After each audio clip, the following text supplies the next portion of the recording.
स्वर्गीय देशराज नंबरदार जी की पुण्यतिथि के अवसर पर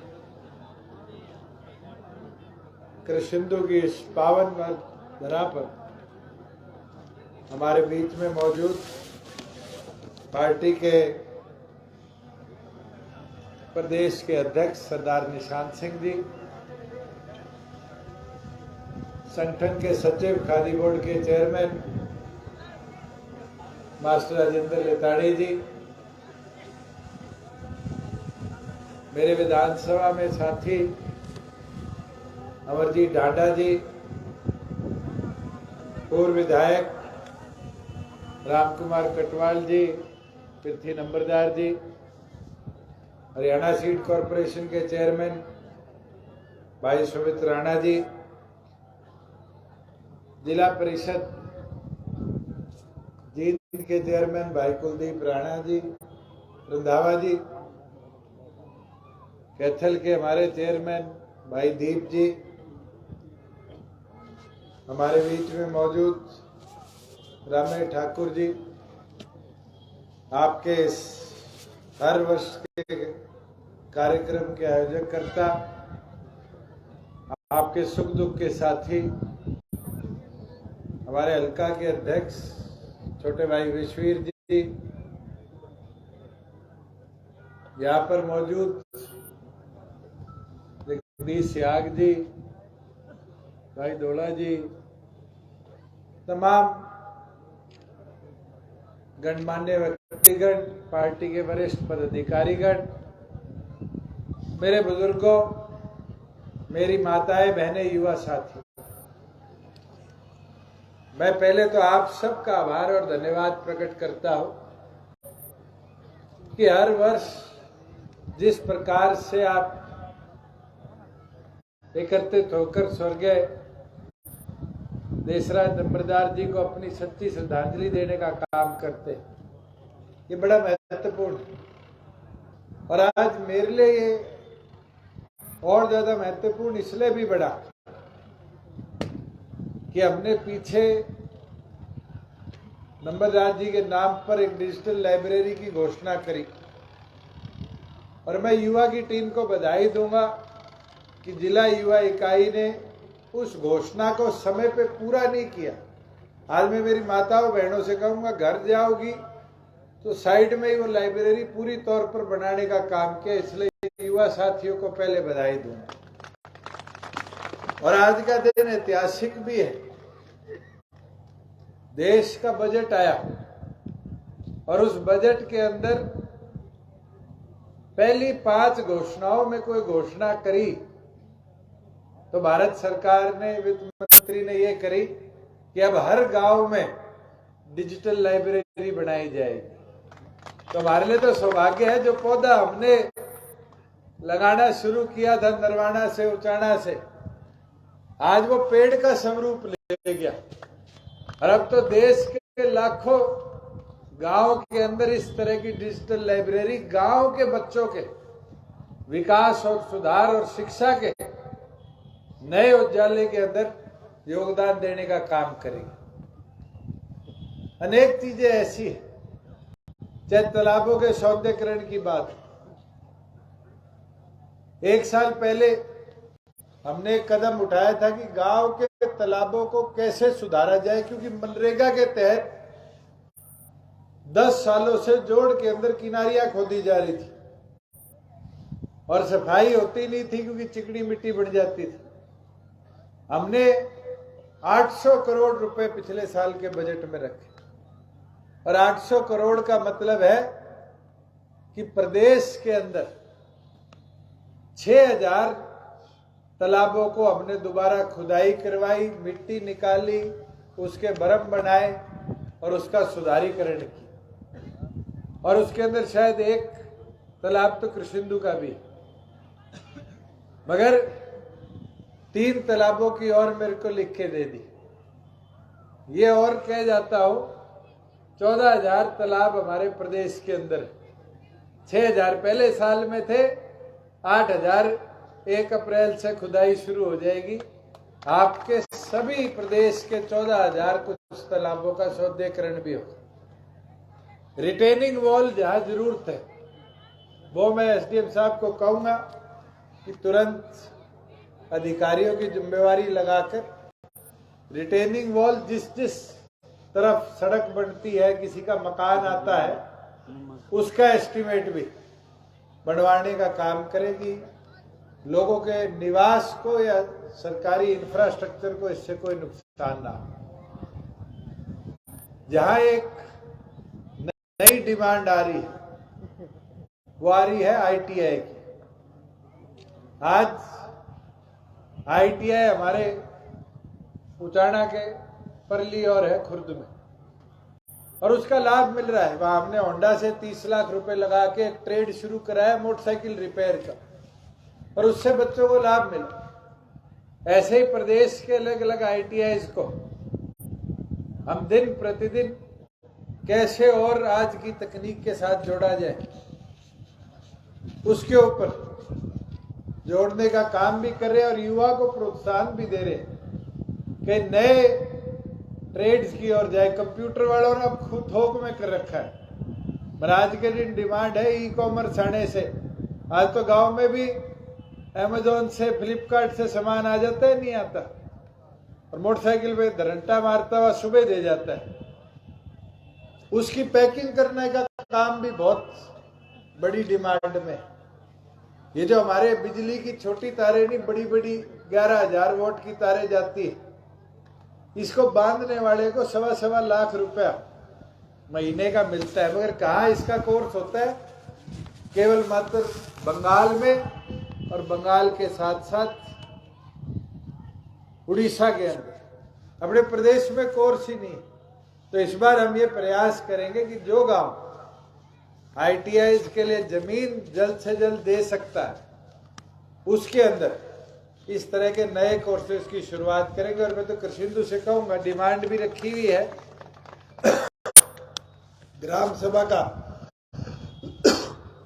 प्रस्ताव भी जल्दी से जल्दी देने का काम करे कि फिर सरकार अगले बजट में उस प्रस्ताव को आगे ले जाने का काम करे। जो एक मांग जिंदाबाद जिंदाबाद जिंदाबाद जिंदाबाद पानी की समस्या थी, अभी हमने पीछे 10 करोड़ की लागत से हमारे जो 4 गांव रूपन मिशन में आ रखे हैं, उसके अंदर तो पानी की व्यवस्था को सुधारने का काम अलॉट कर दिया।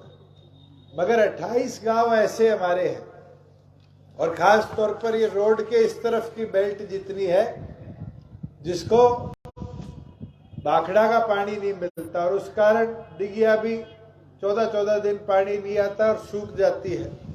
वो हमारा वीर योद्धा खड़ा होगा जो कह रहा था पानी में डुबकी मारने जैसा पानी पिला दियो। इसके लिए प्रोजेक्ट बना लिया है, और अगले बजट के अंदर हम इसको मंजूरी भी दे देंगे कि तमाम जितने गांव हैं, करसून हो, कालता हो, नगूरा से लेके और जितने ये इधर वाले गांव हैं, इनके लिए डेडिकेटेड 3 नए हम मौके देंगे, जो सिर्फ पीने के पानी की किल्लत भाखड़ा से, वो बरवाड़ा ब्रांच से आएंगे 2 तो, और 1 नरवाना हेड से आएंगे, जिससे हमारे प्रत्येक गांव में जो हमारा सपना है हर घर नल का और जल का, उसके तहत हम सारे के सारे गांव को पीने के पानी की सुविधा पहुंचाने का काम करेंगे। एक हमारे शमशान घाट की इनने मांग रखी है, ये तो शिवधाम शनिधाम योजना के अंदर है। मैं सरपंच को ही कहूंगा तुरंत इसको ग्राम दर्शन पोर्टल पे डलवाकर इसकी फिजिबिलिटी रिपोर्ट भिजवाए। इसमें तो पैसा भी हमारे पास पड़ा है, जिसमें गांव में शेड, 4 दीवारी, बैठने की व्यवस्था, पीने के पानी और शमशान घाट तक के रास्ते की व्यवस्था की बात। जहां एक मांग इनने करी है मंडी की। अब मंडी तो उचाना में बहुत बड़ी, मगर किसान को सुविधा होती है अगर परचेज सेंटर गांव में खुल जाए। मैं ये वादा करता हूं, जैसे गांव रेजोल्यूशन पारित कर देने का काम करेगा। आपके यहाँ परचेज सेंटर आगामी खरीद के लिए शेड लगवाकर हम बनवा देंगे, जिससे मंडी जैसी व्यवस्था गांव के अंदर हो पाए। आ रहा हूँ, अभी तो तुमने 17 चीजें लिखी है, 4 बोली है। काले को ये रखे भी 8-9 हाँ करके चला जाएगा। कोनी करू सिंधु, मेरा गांव तेरे से पहले है।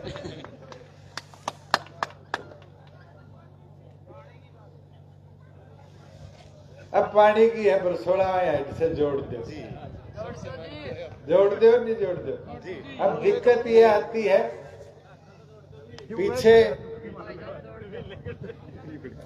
पीछे भी इस पे रिपोर्ट बनवाई थी।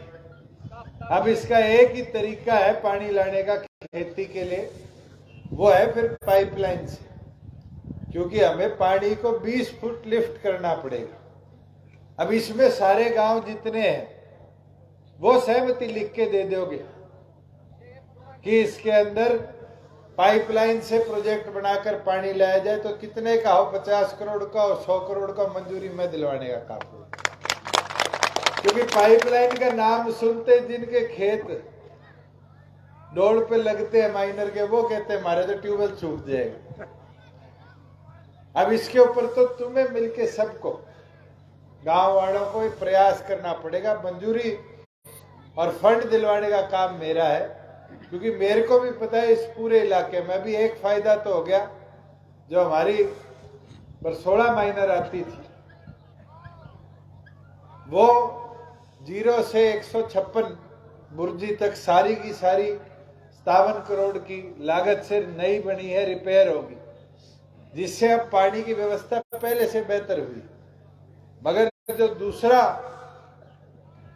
हम पानी की व्यवस्था का तरीका सोच रहे, वो जब ही व्यवस्थित हो पाएगा जब हम पाइपलाइन से पंपिंग कर 20 फुट ऊंचाई पे पानी को ला सके। और इसके अंदर सबसे पहले बीच में आने वाले सारे गांव की सहमति और मंजूरी की जरूरत है। जहां हमारे यहाँ स्टेडियम के अंदर खेल नर्सरी की बात है, मैं एक चीज सारे हल्के के साथी भी बैठे हैं, निवेदन के साथ कहता हूं, कबड्डी एक ऐसा खेल है जिसमें हमारी बच्चियों ने सर्कल कबड्डी में रिकॉर्ड तोड़ने का काम किया, देश और दुनिया के अंदर अलग अलग जगह जाके नाम रोशन करने का काम किया।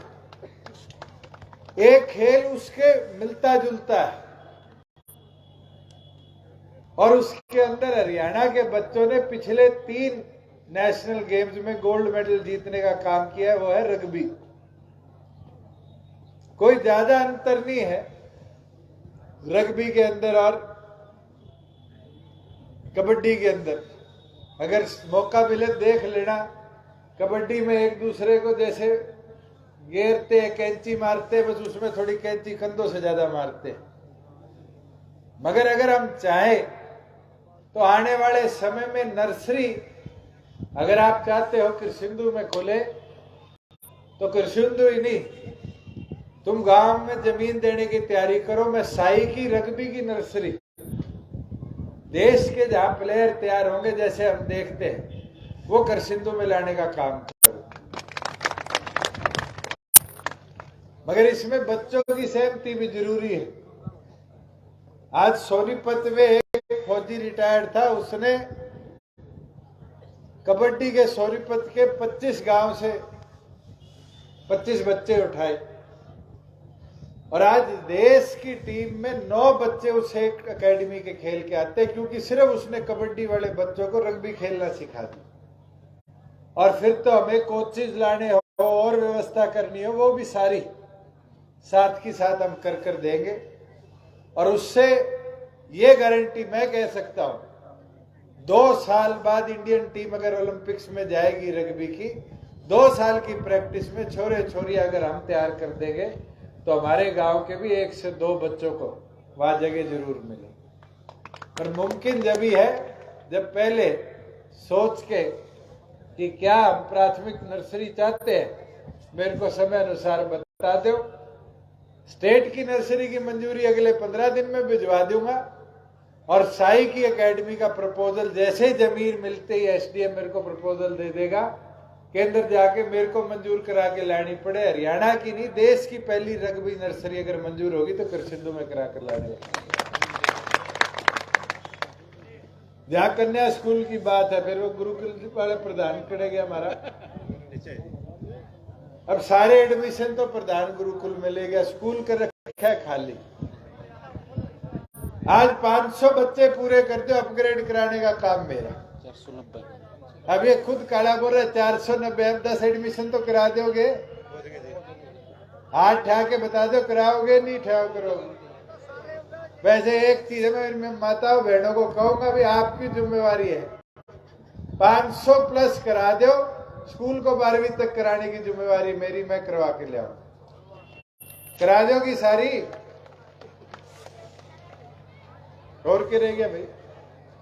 सोसाइटी रहेगी जी, बीच की सोसाइटी। अब कहाँ गई? है नहीं जी, जाना है। पड़ोस में